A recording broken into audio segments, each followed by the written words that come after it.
일단 그럼 이번에는 그 동학개미와 관련된 질문을 좀 드리겠습니다. 올해 이제 3월 달에 코로나 이슈로 이제 상당히 주식시장이 이제 출렁였을 때 이제 동학개미라고 표현되는 네네. 개인 투자자들이 이제 신규로 영입이 아주 많이 됐죠, 유입이. 네네. 그러면서 뭐 이름 붙여지게 동학개미. 그래서 정말 이제는 그 한국에서의 어떤 자산과 관련된 이제 부동산에 쏠리다가 금융자산이 커지는 하나의 그 시발점이 됐다라고 평가하시는 분들도 있고, 네. 동학혁명은 실패로 끝났다라고 부정적으로 보시는 분들도 있고, 오히려 피해를 많이 양산할 거라는 네네. 이런 의견도 있고 다양한데 어떻게 보시나요? 일단 주식시장에 대한 투자자들의 견해가 완전히 바뀌었다라는 점에서 저는 긍정적인 부분들이 분명히 있다고 봅니다. 이게 이제 성공한 아주 위대한 대업으로 끝나게 될지 아니면 이제 실패한 혁명으로 끝나게 될지 거기에 대해서는 섣불리 판단하기는 어렵습니다. 그렇지만 일단 방향성 자체를 한번 크게 바꿨다라는 거는 저는 굉장히 중요한 의미가 있다고 생각을 하거든요. 사실 이러한 상황은 거의 초유의 상황이라고 볼 수가 있는 거거든요. 저도 주식시장, 우리나라 주식시장에 관련된 연구 업무를 한 지가 거의 이제 13년, 14년 차에 지금 접어들고 있는데 사실 이런 모습은 처음 봤거든요. 이전까지는 주식시장의 주도권은 거의 전적으로 외국인 투자자들이 잡고 있었다고 해도 과언이 아닙니다. 외국인 투자자들이 사면 주가는 올랐고요. 반대로 외국인 투자자들이 팔면 주가는 내렸습니다. 이 반대쪽에 개인 투자자들이 계셨던 그렇죠. 거거든요. 그래서 개인 투자자들은 주식을 사면 오히려 주가가 떨어지고 반대로 주식을 팔면 주가는 오르는 이런 이제 악순환에 빠져 있었던 상황인데 이거를 극적으로 지금 반전시킨 게 올해 이제 동학개미 운동이라고 볼 수가 있죠. 요즘은 여전히 이제 개인 투자자들이 사면 코스피 주가가 오르고 개인 투자자들이 팔면 코스피 주가가 떨어지는 날들이 여전히 많거든요. 이런 부분들은 개인 투자자들이 한국 주가에 대한 가격 결정력이 어느 때보다도 지금 높은 그런 이제 상황으로 왔고요. 저는 그럼으로써 이제 굉장히 중요한 의미를 가지는 부분이 2030 세대가 주식 시장에 관심을 가지기 시작했다라는 점은 굉장히 큰 의미가 있다고 생각을 합니다. 오랜 기간 코스피 시장이 박스권에 갇혀 있었잖아요. 네. 그렇기 때문에 주식을 투자를 해서 주식을 이제 뭐 특정 주식을 사서 장기간 묻어 놓고 있으면 이게 수익이 괜찮다라는 인식보다는 그 아무리 묻어놔 봤자 수익 안 난다라는 다시 원상태. 원상 복귀된다라는 인식이 굉장히 강하셨거든요. 그렇기 때문에 사실 젊은 층들이 2030 세대들이 주식시장에 아예 관심이 없었단 말이에요. 그렇기 때문에 투자자들의 노령화, 고령화 현상이 사실 우리나라 지금 이제 고령화 굉장히 빠르게 진행되고 있지만 사실 투자자들의 고령화도 굉장히 뚜렷하게 진행이 되어 왔었단 말이죠. 네. 그래서 주식시장 이제 보통 이제 고령화가 진행이 되면 주식 거래를 활발하게 안 하시거든요. 예전에는 조금 공격적으로 거래하시던 분들도 조금 이렇게 나이가 들어가시면서 조금 더 안정적인 성향이 강해지시고 이렇기 때문에 그럼으로써 사실 주식 시장이 조금 활력을 잃어가고 있다. 거래량도 줄어들면서 유동성도 줄어들고 그렇게 되면 결국은 효율성까지 떨어지는 것이 아니냐 뭐 이런 우려들이 강했는데 사실 2030 세대가 주식 시장에 이제 신규 유입이 되면서 새로운 투자자 계층을 형성을 하고 있고요. 그리고 2030 세대는 주식시장에 대해서 굉장히 조금 이렇게 준비도 열심히 하고 스터디도 나름 하고 다양한 정보들도 교환을 하고 뭐 이런 굉장히 적극적인 모습들을 보여준단 말이에요. 결국은 이런 것들은 시장에 있어서는 굉장히 긍정적인 영향, 결과로 이어질 가능성이 높다고 봐야죠. 네. 그러니까 이게 여러 가지 환경이 좀 복합적인 것 같은데 일단 안 좋은 면으로는 일단 실업 문제가 되겠죠. 그 다음에 네. 이제 그 근로소득의 불안전성, 예, 이런 것 때문에 이제 뭔가 투자를 통한 소득을 얻어야 되겠다라는 인식을 갖기 시작한 사람들이 그렇습니다. 많아졌다는 게 예, 그런 부분들도 당연히 존재를 하는 거고요. 사실은 이제 2030 세대들이 주식시장에 관심을 가지게 된 또 이제 어떻게 보면 조금 이제 좀 안 좋은 이유기는 한데 부동산 시장 쪽으로 아예 진입 자체가 안 된다는 그렇죠. 거거든요. 부동산 시장으로 진입을 하려면 시드머니가 많아야 되는 거고요. 이른바 금수저라고 불리는 그런 이제 조금 이렇게 좋은 집안, 이렇게 부유한 집안에서 태어나신 분들이 아니라면 2030 세대가 부동산 시장에 직접적으로 지금 투자를 할 수 있는 이런 기회들은 거의 막혀 있단 말이에요. 그렇다면 소액으로 할 수 있는 것은 결국 증시밖에 없다. 이게 우리의 마지막 희망이다. 라고 생각을 하고 주식시장으로 진입하시는 분들도 사실은 상당수 있을 것 같습니다. 네. 그리고 요즘 뭐 유튜브라든가 여러 가지 블로그라든가 여러 가지 네. 것들을 통해서 고수의 어떤 투자법들에 대해서도 네. 쉽게 이렇게 정보를 받아들이다 보니까 자신감도 좀 붙는 것 같아요. 이 네네. 얘기 들어보니까. 네네. 근데 이제 이런 부분들은 굉장히 주의하셔야 될 부분들이죠. 이제 주식시장에서는 그 이제 비기너스 럭이라는 아예 그렇지. 단어가 존재를 하잖아요. 시작하시는 분들은 이게 왜 그런지 이제 뚜렷하게 설명할 수는 없지만 처음 주식을 하시는 분들의 투자 수익률이 좋은 경우가 상당히 많습니다. 그렇게 되면 이제 투자를 시작하시는 분들이 보통은 이제 약간 이제 오해를 하시게 되는 부분이 내가 주식 잘하는구나. 재능이 있구나. 이렇게 이제 오해를 하시는 경우들이 흔히 있으시거든요. 사실 어떻게 보면 이건 이제 그 시기가 굉장히 괜찮은 시기에 시장에 진입을 했기 때문에 그 결과일 수도 있는데, 그리고 그렇게 되면 보통 이제 약간의 과신 같은 것들이 생기게 되고요. 이제 쉽게 말하면 이제 투자 금액들을 높여가게 되는, 그러다가 이제 일시에 그 동안 축적했던 수익들이 한꺼번에 이렇게 이제 무너지는 그런 결과들로 이어지는 사례들이 종종 관찰이 됩니다. 그렇기 때문에 주식 시장에 진입을 해서 특히 초기에 몇 번의 이제 성공을 거두셨다고 해도 여기에 대해서는 굉장히 주의 깊게 보수적으로 평가하실 필요성이 있을 것 같습니다. 네. 그 다음에 일단 타이밍이 좋았던 게 주가가 뭐 30%, 40% 폭락한 상황에서 그 낮은 가격이었기 때문에 수익을 그렇습니다. 또 얻을 수 있었던 이유도 있었는데. 그렇습니다. 올해 지금 보면 코스피 시장도 그렇고요. 코스닥 시장도 그렇고 사실 30%, 40% 이 정도의 수익률을 달성하시는 분들이 굉장히 많으실 거거든요. 그렇지만 만약에 내년으로 넘어가서 이 수익률을 또다시 달성하실 수 있으실 거냐? 사실 그 가능성은 오히려 상당히 떨어진다고 봐야 될 것 같습니다. 따라서 지금부터는 오히려 리스크 관리에 조금 더 집중하시는 그런 모습들이 조금 필요하지 않을까 싶고요. 네. 근데 이제 그러한 여러 가지 그 개인 투자자들의 어떤 그 유동성 힘으로 이제 현재까지는 왔는데, 이제 문제는 지금부터라는 거죠. 네네. 지금 이것이 유지되거나 혹은 더 나아가기 위해서 또 신규 자금들이 계속 들어와야 되는데, 그게 과연 있을 것이냐에 대한 의문이 있는데, 이거는 어떻게 보시나요? 저는 개인 투자자들의 신규 자금 유입은 꾸준하게 이루어질 가능성을 더 높게 예상하고 있습니다. 앞서도 말씀드렸듯이 지금 시중 유동성이 너무 좋잖아요. 그리고 사실 개인 투자자들이 빚을 내서 투자하는 거에 대해서 별로 부담이 없으세요. 금리가 워낙 낮은 수준으로 떨어져 있기 때문에 이제 신용을 통해서 이제 대출을 받아서 주식 투자를 하는 것 자체, 어차피 금리는 지금 2%에서 3% 정도면 대출을 받을 수 있단 말이에요. 그렇게 대출을 받아서 종목 선택을 잘하면, 예를 들자면 10%, 15%도 충분히 기대해 볼 수가 있는 거니까, 따라서 그 빚을 내서 투자하시는 거에 대한 부담감이 지금 굉장히 낮은 수준까지 떨어져 있다. 특히나 젊은 층이라면 더더군다나 이 B2에 대해서 그렇게 크게 부담을 안 느끼시는 것 같다. 그런 상황이기 때문에 개인 투자자들로부터의 자금 유입은 계속해서 이루어질 가능성이 높다고 봅니다. 다만 그렇다고 하더라도 주식 시장의 주도권을 계속해서 개인 투자자들이 보유할 수 있을 것이냐, 최소한 연말까지는 저는 이러한 이렇게 양상들이 이어질 거라고 봅니다. 그렇지만 결국은 외국인 투자자들과 기관 투자자들은 다시 시장으로 복귀할 가능성이 더 높다고 봐야 될 것 같고요. 외국인 투자자들은 이전에도 가장 중요한 주가 결정 주체였다고 볼 수가 있습니다. 그리고 그 주도권을 절대로 포기할 것 같지는 않습니다. 따라서 자금력과 정보력에 있어서 사실은 외국인 투자자들은 기본적으로 다 기관 투자자들이잖아요. 그렇죠.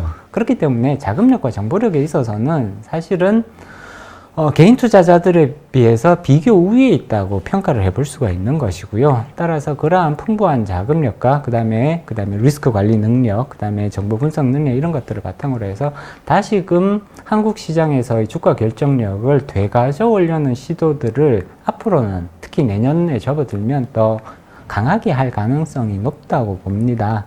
특히나 이런 부분들은 이제 내년 3월 이후에는 조금 더 가셔야될 수도 있겠죠. 뭐 그런 부분들을 충분히 염두에 두실 필요성이 있을 것 같습니다. 개인 투자자분들의 자금 계속해서 주식시장으로 들어오겠죠. 그렇지만 주도권은 현재와는 조금 다른 양상으로 이제 변화되어 갈 가능성을 높게 보고 있습니다. 네. 근데 지금 그 많은 그 개인 투자자들이 걱정하는 것 중에 하나가 이번에 이제 대주주 요건이 10억에서 3억 정도로 완화가 되잖아요. 그렇죠. 네. 이것 때문에 이제 논란이 많은데 어떻게 보시나요? 이게 많은 그러니까 이 정도의 주식을 보유하고 할 만한 사람들은 뭐 극소수다라는 의견도 있지만 그 사람들이 투자 심리가 악화되면서 물량을 내놨을 때 이것이 전반적으로 시장에 끼치는 영향은 또 크다. 이런 얘기도 있고요. 저는 개인적으로는 꽤 큰 시장 영향이 있다고 봅니다. 꽤 크게 나타날 가능성을 높게 보고 있죠. 지금 이제 한 종목 3억 원 들고 계시는 분이 얼마나 되겠냐. 뭐 제 주변에는 별로 없습니다. 그렇지만 통계로 이렇게 잡고 보면 상당히 있거든요. 사실은 몇만 명 단위로 있습니다. 그렇기 때문에 이분들이 그 대주주 지위를 회피하기 위해서 12월 달에 이제 주식을 팔았다가 1월 달에 이제 되사면 되잖아요. 네. 이제 이미 시장에 다 알려진 방법이니까 이렇게 하게 되면 시장의 변동성이 확대되는 것은 불가피하지 않을까라고 봐야 되는 것 같고요. 지금 이제 우리가 과거에 지금 계속해서 대주주 기준이 낮춰져 왔단 말이에요. 네. 2003년도인가 2년도에는 100억 원이었어요, 사실은. 그랬다가 이게 단계적으로 50억 원으로 낮춰지고, 그 다음에 25억 원, 뭐 10억 원, 뭐 이런 식으로 해서 계속 낮춰져 왔는데, 가장 최근에 이제 대주주 변경이 되었던 그런 사례들을 조금 살펴보면 우리가 최소한 어림짐작으로 어느 정도 물량이 나올 수 있겠구나를 짐작을 해볼 수가 있습니다. 지금 가장 최근에 2019년도에 변경된 적이 있고요. 그리고 고전에는 2017년도에 변경된 적이 있습니다. 2017년 12월에 한번 변경이 되었었고요. 코스피 같은 경우에는 25억 원에서 15억 원으로 변경이 되었죠. 2017년 12월에. 네. 코스닥은 20억 원에서 15억 원으로 변경이 되었거든요. 이렇게 이제 25억 원에서 15억 원이면 사실은 이제 보통 많은 분들이 그렇게 느끼실 거예요. 아니, 주식을 25억 원어치, 그것도 한 종목인 거거든요. 한 종목을 25억 원어치 들고 계시는 분이 몇 사람이나 있겠어라고 생각을 하시겠지만, 그때 2017년 12월에 개인 순매도가 폭증을 합니다. 그 전년 대비로 봤을 땐 그 전년에는 사실은 굉장히 작았단 말이에요. 근데 2012년 12월에는 코스피만 3.7조 원 순매도가 나오고요. 코스닥에서는 1.5조 원 순매도가 나옵니다. 그래서 두 개를 합쳐보면 약 5.1조에서 5.2조 가량 정도의 개인 순매도가 나오게 되거든요. 12월에만 한 달 동안만 코스피 합쳐서 5.1조 원 순매도세가 나옵니다. 2019년에도 사실은 비슷한 양상을 보여요. 물론 이제 규모는 조금 적습니다. 2019년에는 15억 원에서 10억 원으로 떨어지거든요. 코스닥과 코스피가 둘 다 15억 원에서 10억 원으로 떨어지는데, 이때 이제 12월 달에 코스피는 3.8조 원 순매도 나오고요. 코스닥에서는 1조 원 정도 나옵니다. 합치면 4.8조 원 정도 되는 거죠. 그래서 기준이 변할 때마다 갑자기 순매도가 폭발을 하는 현상들이 관찰이 되거든요. 2017년 5.1조, 그 다음에 2019년 4.8조 이렇게 됩니다.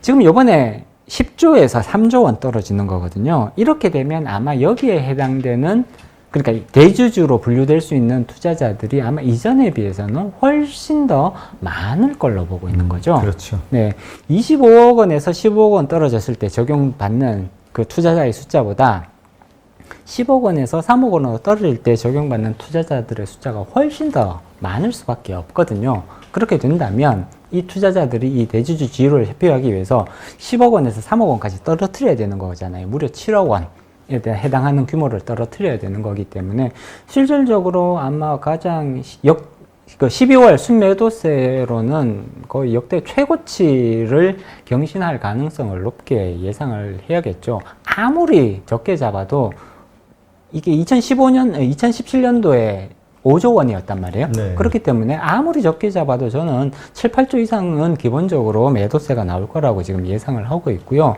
최대 10조 이상도 충분히 가능하지 않을까라고 예상을 하고 있습니다. 사실 이제 대주주 지위를 강화하는 거는 이제 양도소득세를 부과하겠다라는 의미인 그렇죠. 거잖아요. 그럼으로써 세수 확보라는 의미도 있는 거고요. 그렇지만 실질적으로 팔았다가 다시 되사면 대주주 지위를 회피할 수 있는 수단들이 이미 현실적으로 존재를 하는 상황에서 과연 세수 확보 효과가 얼마나 뚜렷할까?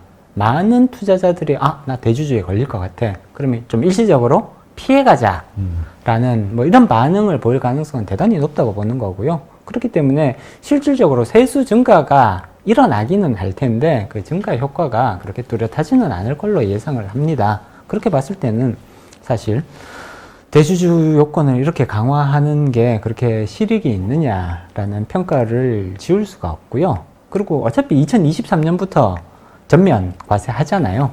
그러면 어차피 2023년에 전면적으로 양도소득세가 과세가 될 예정이기 때문에 굳이 시장에 불필요한 변동성을 초래하고 세수 확보 효과는 그렇게 뚜렷해 보이지 않는 이러한 대주주 기준 강화 다시 한번 생각할 필요성이 있다는 거죠. 네.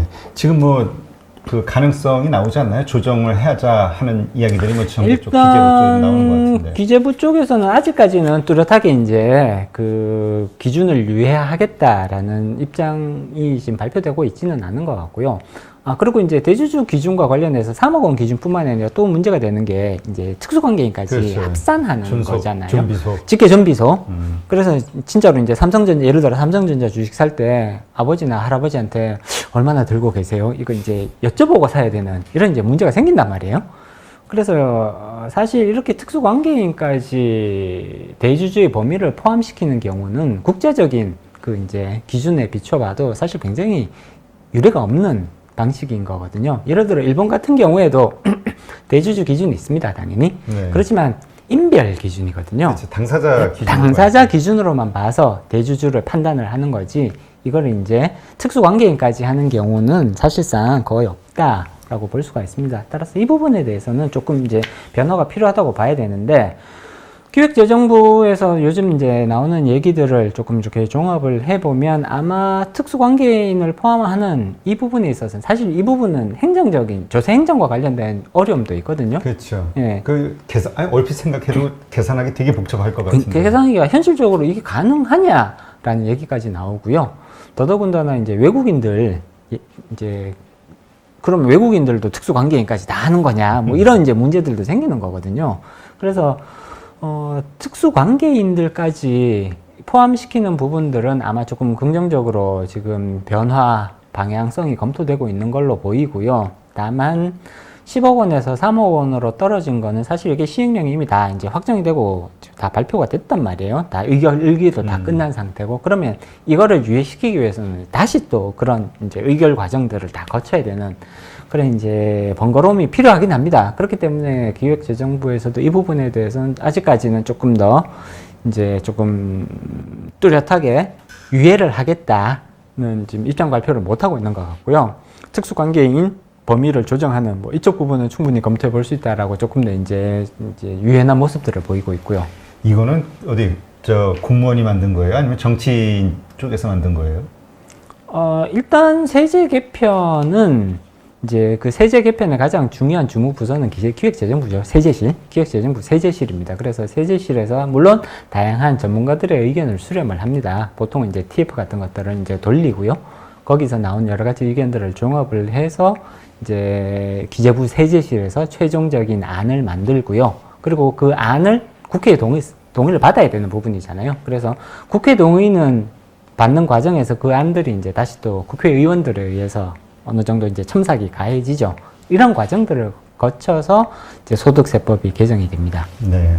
하여튼 지금 엄청나게 많은 신규 네. 또 되게 젊은 이런 개인 투자자들이 증시에 참여했을 때 이게 또 잘만 육성을 하면 좋은 하나의 자산이 될 수도 있는 거잖아요. 그렇습니다. 금융 쪽에 네네. 전문가들이 커지는 거니까 네. 자산이 뭔가 좀 긍정적인 쪽으로 흐름이 흘러갈 수 있도록 뭔가 정부에서도 뭔가 조치를 취해야 되지 않을까 그런 생각이 드네요. 예, 중요한 흐름이라고 봐야 되는 것 같고요. 따라서 이렇게 합리적인 세제적 요인을 제공하는 것은 시장의 장기적 발전을 위해서는 상당히 중요한 의미가 있다고 볼 수 있습니다. 네, 알겠습니다.